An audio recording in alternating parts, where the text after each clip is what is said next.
نحمده ونصلی علی رسولہ الکریم اما بعد فاعوذ باللہ من الشیطان الرجیم بسم اللہ الرحمن الرحیم۔ تمام دیکھنے والے میرے دوست حضرات، میرے بہن بھائی جو بھی مجھے دیکھ رہے ہیں، سب کو میری طرف سے السلام علیکم ورحمۃ اللہ وبرکاتہ۔ آپ کو میں بتاتا چلوں، آج ہم بات کریں گے شب قدر کے حوالے سے۔ شب قدر کی رات، جسے لیلۃ القدر کی رات بھی کہا جاتا ہے، لیلۃ القدر کی رات میں قیام کرنا، جاگنا، عبادت کرنا ایمان ہے۔ حضرت ابو ہریرہ روایت کرتے ہیں، رسول اللہ صلی اللہ علیہ وآلہ وسلم نے فرمایا، جو شخص مومن ہوتے ہوئے شب قدر کی رات میں ثواب کی نیت سے جاگے تو اس کے اگلے گناہ معاف کر دیے جائیں گے۔ اب دیکھیے، اس میں پچھلے گناہوں کی بات نہیں ہوئی، اگلے گناہ، یعنی کہ جو آنے والے وقت میں انسان سے گناہ ہوں گے وہ معاف کر دیے جائیں گے۔ پر اس میں شرط کیا ہے؟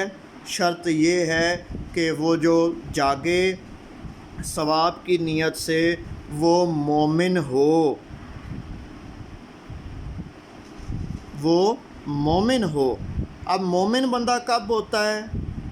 جب وہ سچے اور سیدھے راستے پہ چلتا ہے، پھر وہ مومن ہوتا ہے۔ اور جو شخص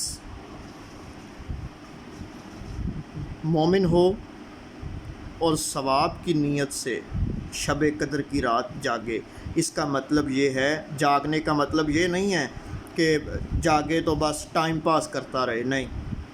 شب قدر کی رات جاگے، جاگنے کا مطلب ہے اللہ کی عبادت کرے جب تک کہ سورج طلوع نہیں ہو جاتا، اس وقت تک اللہ کی عبادت کرے، ہر چیز کو چھوڑ دے اور صرف اللہ ہی کی عبادت کرے، تو اللہ اس کا کتنا اجر دے رہا ہے کہ اللہ فرما رہا ہے نبی کریم محمد مصطفیٰ صلی اللہ علیہ وآلہ وسلم کی حدیث کے مطابق کہ اس کے اگلے گناہ معاف کر دیے جائیں گے۔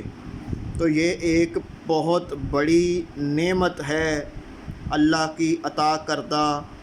تو میں آپ سب سے گزارش کروں گا کہ آپ اس رات میں قیام کریں، عبادات کریں، اپنے لیے بھی دعائیں کریں، جو آپ کے پیارے دنیا سے رخصت ہو گئے ان کے لیے بھی دعا کریں، میرے لیے بھی دعا کریں کہ اللہ تعالی مجھے حق بیان کرنے اور آپ کو سننے اور اس پر عمل کرنے کی توفیق عطا فرمائے۔